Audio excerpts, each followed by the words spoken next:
PUBG खेलते खेलते पाकिस्तान की सीमा हैदर को इंडिया के सचिन से प्यार हो जाता है और दोनों के बीच में प्यार होता है। तो फिर इन दोनों ने एक दूसरे से मिलने का फ़ैसला कर लिया।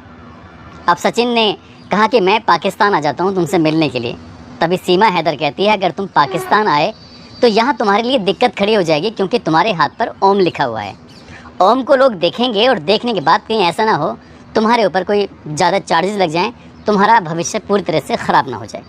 अब यही बात देखकर सीमा ने कहा कि मैं इंडिया चली जाती हूँ। और जब वो इंडिया आती है 4 बच्चों को लेकर, तो ये कहानी हर किसी की ज़ुबान पर चढ़ जाती है। हर कोई इस कहानी के बारे में जानना चाह रहा था। लेकिन इसी बीच में एक और कहानी वायरल होती है। दरअसल कहानी ये भी सोशल मीडिया से ही बनी थी। इंडिया की रहने वाली एक लड़की पाकिस्तान के एक लड़के से मोहब्बत कर बैठती है, प्यार कर बैठती है। अब दोनों ने मिलने का फ़ैसला किया तो इंडिया की लड़की ने कहा कि अगर तुम इंडिया आते हो तो तुम्हारे लिए यहाँ बड़ी मुसीबत खड़ी हो सकती है। मैं तुमसे मिलने के लिए पाकिस्तान आ जाती हूँ और फिर हम लोग वहीं पर बात करेंगे। सीमा हैदर की कहानी के बाद जब अंजू की कहानी सामने आती है तो हर कोई इस कहानी के बारे में जानना चाहता है। और आज हम बात करेंगे इसी अंजू के बारे में। कौन है, कहाँ से है, क्यों पाकिस्तान चली गई। आज की जो सच्ची घटना मैं आपको सुनाने जा रहा हूँ, ये सच्ची घटना है राजस्थान प्रदेश का एक ज़िला है अलवर और इसी का एक इलाका लगता है भिवाड़ी। दरअसल यहाँ की रहने वाली अंजू की ये कहानी है। बात कर रहा हूँ मार्च 2020 की, जब हमारे देश में लॉकडाउन लगा हुआ था, जब लोग एक दूसरे से बात करने में डर रहे थे, जब ये आदेश दिया गया था कि सोशल डिस्टेंस रखना है। अब सोशल डिस्टेंस चाहे भाई बहन का हो, चाहे माँ बाप का हो, चाहे मियाँ बीबी का हो, हर किसी के बीच में सोशल डिस्टेंस था। आपस में लोग एक दूसरे से मिलने से डरते थे, बचते थे। इसी बीच में सिर्फ एक सहारा था वक्त गुजारने का, वो था सोशल मीडिया। सोशल मीडिया पर एक लड़की जिसका नाम होता है अंजू कुमारी ने अपना फेसबुक पर एक अकाउंट बनाती है और अकाउंट बनाने के बाद उस पर 1-2 लगातार फ्रेंड रिक्वेस्ट आ रही थी। और इसी बीच में एक फ्रेंड रिक्वेस्ट आती है अंजू के मोबाइल पर नसरुल्लाह की। वो नहीं जानती थी कि नसरुल्लाह कौन है, कहाँ रहता है, और ये दोनों आपस में बातचीत करना शुरू कर देते हैं। बहुत ही अदब के साथ एक दूसरे की बातचीत की शुरुआत होती है। बातचीत कब ये दोस्ती में बदल जाती है, इस बात का इनको भी नहीं पता चलता है और इस बात का घर वालों को भी नहीं पता था। अंजू कुमारी के यूँ तो एक बेटी भी होती है और एक बेटा भी होता है। घर में पति भी है और भैया और भाभी भी घर में परिवार में ही रहते हैं। लेकिन ये दोनों एक दूसरे से बहुत सारी बातें करने लगते हैं। शुरुआत में फेसबुक पर, उसके बाद में फिर इनका मोबाइल नंबर जो था वो भी आदान प्रदान होता है। और मोबाइल नंबर आदान प्रदान होने के बाद व्हाट्सएप पर चैटिंग, साथ ही व्हाट्सएप पर वीडियो कॉलिंग के माध्यम से एक दूसरे से बहुत सारी बातें करते हैं। वक्त जैसे जैसे आगे बढ़ रहा था वैसे वैसे इनकी दोस्ती गहरी होती चली जाती है। और इसी बीच में ये फैसला करते हैं कि क्यों ना हम आपस में एक दूसरे से मिलें। जब बात मिलने की आती है तो नसरुल्लाह कहता है कि वो इंडिया का रहने वाला नहीं है, बल्कि पाकिस्तान का एक प्रांत है खैबर पख्तूनख्वा। वहाँ का एक ज़िला है दीरवाला और उसी का एक गांव लगता है जो पहाड़ी क्षेत्र में है, अपर दिन। ये खैबर पख्तूनख्वा जो अफ़गानिस्तान देश है उसकी सीमा से सटा हुआ है, उत्तर पश्चिम का ये इलाका है। अब ये लड़की भी थोड़ा हैरान होती है कि दोस्ती भी हुई तो पाकिस्तान के व्यक्ति से होती है, तो लेकिन इन्होंने कहा कि ठीक है, जब तक बात चल रही है तो चल रही है। अब ये बातचीत का सिलसिला इनका आगे बढ़ने लगता है। तब ये दोनों एक दूसरे से मिलने का फ़ैसला करते हैं। कहते हैं कि क्यों ना हम आपस में मिलें, बातचीत करें। तब इसने लड़की ने यानी कि साल 2020 में ही अपने लिए एक पासपोर्ट का लिए अप्लाई किया और उधर पाकिस्तान के उस लड़के ने भी पासपोर्ट के लिए अप्लाई कर दिया था ताकि वो एक दूसरे के देश में आकर मिलने की कोशिश करें। लेकिन जब बात मिलने की आती है तभी ये अंजू कहती है नसरुल्लाह से कि नसरुल्लाह अगर तुम इंडिया आते हो तो तुम्हारे लिए दिक्कतें खड़ी हो सकती हैं।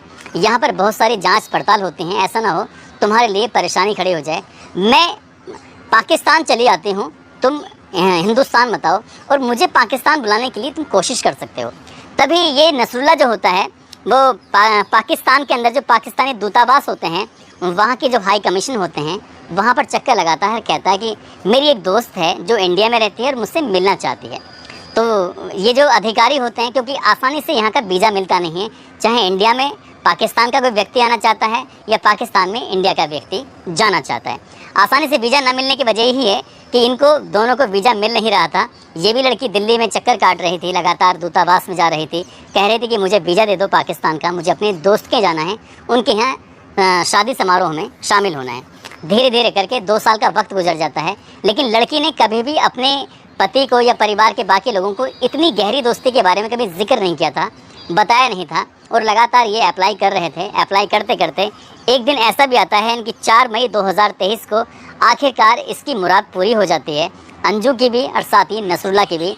और 4 मई 2023 को इसको 1 महीने के लिए टूरिस्ट वीज़ा मिल जाता है अंजू को।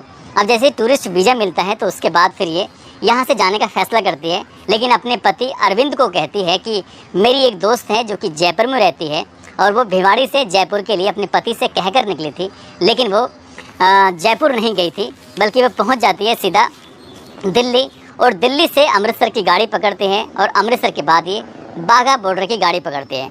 19 जुलाई को घर से निकली थी, 2-3 दिन का समय इसको लग जाता है। यहाँ से बाघा बॉर्डर पार करने के बाद ये सीधा लाहौर पहुँचती है और लाहौर में जब ये उतरती है तो यहाँ आने के बाद इससे पहले कि पिंडी की गाड़ी पकड़ती तो उसने अपने पति को फ़ोन करके यानी कि व्हाट्सएप पर कॉल करके कहती है कि मैं लाहौर आ चुकी हूँ। जैसे उसका पति सुनता है लाहौर तो शुरुआत में उसे यकीन नहीं हो रहा था कि लाहौर कहाँ की बात कर रही है। तब जब पाकिस्तान का नाम सामने आता है तो अरविंद के होश फाख्ता हो जाते हैं। वो सोचने पर मजबूर हो जाता है कि मेरी बीवी यहाँ थी, आखिरकार पाकिस्तान के लाहौर में क्या कर रही है। तब वो पूरी कहानी बताती है कि सोशल मीडिया पर उसकी नसरुल्लाह से दोस्ती हो गई थी, वो उसी से मिलने के लिए आई है। उसके परिवार में, उसके ख़ानदान में एक शादी है, उस शादी में शामिल होने के लिए आई है। एक तरफ ये जब बात करती है तभी इसकी दुनिया पूरी तरह से उजड़ जाती है। 2 बच्चों का बाप, उसकी पत्नी पाकिस्तान अचानक से कैसे पहुंच गई, ये वाकई अपने आप में हैरान करने वाली बात थी। इधर सीमा हैदर और सचिन की कहानी हर लोगों की ज़ुबान पे ही थी। हर लोग इस कहानी के बारे में बारीकी से जानने की कोशिश कर रहे थे। तभी अरविंद ने जाकर नज़दीकी पुलिस स्टेशन में कहा कि उसकी बीवी अचानक से गायब हो गई, अब उसके बारे में पता करने की कोशिश करो। और जब पुलिस ने, मीडिया ने जब ये पता निकालने की कोशिश की तो पता चलता है कि वो सचमुच पाकिस्तान का खैबर पख्तूनख्वा जो प्रांत है उसी का एक ज़िला है दीरवाला और उसका गांव लगता है अपर दिन, वहां पर पहुंच जाती है। और ये बात जब सोशल मीडिया के माध्यम से पाकिस्तान की पुलिस को पता चलती है तो पाकिस्तान की पुलिस ने अंजू को हिरासत में लिया पूछताछ के लिए, उसका इंटरव्यू करने के लिए। साथ ही नसरुल्लाह को भी हिरासत में लिया पूछताछ के लिए, उसका इंटरव्यू करने के लिए। इन दोनों को बिठाया जाता है, इन दोनों से पूरी कहानी सुनी जाती है और पूरी कहानी सुनने के बाद पता चलता है कि ये दोनों एक दूसरे से बेइंतहा प्यार करते हैं। एक दूसरे से दोस्ती तो थी ही इनकी, आपस से मिलने के लिए इसने टूरिस्ट वीज़ा लगवाया और वो भी बिल्कुल लीगल तरीके से। जब सीमा हैदर की कहानी वायरल हो रही थी तो सीमा हैदर इलीगल तरीके से इंडिया में आई थी। इसने फैसला किया था कि वो इलीगल तरीके से नहीं बल्कि लीगल तरीके से जाएगी। वो अपनी बेटी को भी पाकिस्तान लेके जाना चाहते थे, लेकिन उसके बेटा बेटी के वीज़ा नहीं लगे, पासपोर्ट नहीं बने थे, इसलिए वो अकेली ही वहाँ जाती है।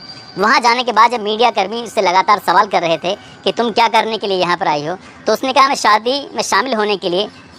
तभी पत्रकार पूछता है कि शादी में शामिल होने के लिए या शादी करने के लिए, तब वो कहती है कि शादी नहीं करेंगे बल्कि हम सगाई करेंगे। सगाई करने के बाद दोनों साथ रहेंगे 8-10 दिन और उसकी जो वीज़े की अवधि है वो 20 अगस्त 2023 को उसकी अवधि पूरी हो रही है। और जैसी अवधि पूरी हो जाएगी तो वो वापस इंडिया आएगी, अपने बच्चों के भविष्य के बारे में कुछ अच्छा सोचेगी, उन बच्चों को कहीं ना कहीं शिफ्ट करेगी या साथ लेके जाएगी, उसके बाद शादी का फैसला करेगी। लेकिन जब मीडिया कर्मियों ने अरविंद से पूछा कि तुम्हारी बीवी पाकिस्तान चली जाती है, तुम्हें इस बात की जानकारी नहीं होती, आखिरकार बात क्या है, तो ये दूरियाँ कैसे बढ़ी, तो अरविंद बिल्कुल वाकई इतना जैसे सीधापन उसका लग रहा है कि जैसे उसको कोई जानकारी ही नहीं थी। पत्नी उसकी काफ़ी उससे नाराज़ चल रही थी। अब लोगों ने इस कहानी के बारे में और भी जानने की कोशिश की कि आखिरकार ये लड़की है कौन, कहाँ से है, तो पता चलता है कि उत्तर प्रदेश का एक ज़िला होता है जालौन और जालौन का एक तहसील है माधोपुर और माधोपुर का एक गाँव लगता है कैलोर। दरअसल ये लड़की अपने मामा मामी के यहाँ पर रहती है। इसकी स्कूली की जो पढ़ाई होती है वो इसी गांव में होकर रहती है। और उसके बाद हालांकि इसकी 5 टोटल बहनें हैं, एक भाई भी है, एक उसकी भाभी भी है। लेकिन ये लड़की इन सबसे बिल्कुल अलग है। दिल्ली में रहकर नौकरी करती थी, अलग अलग कई जगहों पर इसने नौकरी भी की है। आजकल भी ये एक 2 व्हीलर कंपनी के साथ जुड़कर नौकरी कर रही थी। लेकिन इस लड़की ने 2007 में लव मैरिज करती है अरविंद कुमार से और लव मैरिज करने के बाद उसको एक बेटा एक बेटी भी पैदा होते हैं। लेकिन ये प्यार मोहब्बत की कहानी इनकी ज़्यादा दिन चल नहीं पाई। 15 साल के बाद ही इनका प्यार अब काफूर हो चुका है, ख़त्म हो चुका है। अब अंजू ने एक नई मोहब्बत को तलाश किया है। वो मोहब्बत कितने दिन तक चलेगी, कितने दिन तक नहीं चलेगी, लेकिन नहीं पता। लेकिन जैसे ही अंजू इंडिया से पाकिस्तान जाती है तो हर कोई इस कहानी को लेकर बड़ा हैरान हो जाता है। भारत के लोग ये कहने लगते हैं, पाकिस्तान के लोग भी कहने लगते हैं कि भारत की तरफ से पाकिस्तान को एक रिटर्न गिफ्ट मिला है सीमा हैदर के बदले में। लेकिन जो पाकिस्तान के पुलिस प्रशासन ने साफ इनकार कर दिया है। उनका ये कहना है कि 20 अगस्त को इसका वीज़े की जो अवधि है वो ख़त्म हो जाएगी, समाप्त हो जाएगी। इसलिए 21 अगस्त को इसे हर हाल में इंडिया वापस कर दिया जाएगा। अब वहाँ से वो सगाई करके वापस आती है, यहाँ से वो वापस जाने के लिए शादी किस तरह से करेगी नहीं करेगी, आगे शादी बढ़ेगी नहीं बढ़ेगी। लेकिन एक पत्रकार ने इसी बीच में नसरुल्लाह से जब इंटरव्यू कर रहे थे, बातचीत कर रहे थे कि क्या तुम इससे शादी करना चाहोगे, तो वो बड़े साफ शब्दों में कहता है कि मैं शादी करना चाहूँगा। यदि वो मेरे लिए अपना धर्म बदलना चाहे तो उसकी मर्ज़ी है, नहीं बदलना चाहे तो उसकी मर्ज़ी है, शादी करे तो उसकी मर्ज़ी है, नहीं करे तो उसकी मर्ज़ी है। जैसे जिस हाल में ये खुश रहना चाहती है, मैं इस हाल में इसको खुश रखना चाहता हूँ। बस मैं इसको बहुत सारा प्यार देना चाहता हूँ, इसके साथ ज़िंदगी गुजारना चाहता हूँ। अब इन दोनों की प्रेम कहानी सही है, गलत है, क्या है क्या नहीं, ये तो खैर भविष्य के घर में छिपा है। लेकिन अंजू की कहानी जब सोशल मीडिया पर वायरल होती है तो लोगों को यकीन नहीं हो रहा था कि एक इंडिया की लड़की पाकिस्तान में ऐसे कैसे चली जाएगी। ठीक वैसे ही जैसे लोगों को सीमा के इंडिया में आने पर बिल्कुल भी यकीन नहीं हो रहा था, लोग उसे आज भी जासूस की नज़र से देख रहे हैं। लेकिन अंजू जब वहाँ जाती है तो उसके स्वागत के लिए पूरा का पूरा गांव फूल मालाओं से लग जाता है। लेकिन पता चलता है कि वहाँ किसी की मौत हो चुकी थी, इसलिए वो स्वागत की तैयारियां बिल्कुल पूरी की पूरी रखी रह जाती हैं। आगे वो कितने दिन तक और रहती है, जल्दी आएगी या देर से आएगी, कुछ कह नहीं सकते। लेकिन ये कहानी वाकई अपना आप में बहुत इंटरेस्टिंग है। लेकिन आपको एक बात की जानकारी कि जो दोनों ने, पाकिस्तान की लड़की सीमा ने भी और इंडिया की अंजू ने भी अपने अपने प्रेमियों की हिफाजत के लिए उन्हें बुलाना पसंद नहीं किया, बल्कि उनके यहाँ जाना पसंद किया। ये अपना आप में बड़ी हैरान करने वाली बात है। दोस्तों, इस पूरे घटनाक्रम को सुनाने का उद्देश्य किसी को परेशान करना नहीं है, किसी का दिल दुखाना नहीं है, बल्कि आपको जागरूक करना है, आपको सचेत करना है। आप जहाँ भी रहें अपना ख्याल रखें, सुरक्षित रहें। जय हिंद, जय भारत।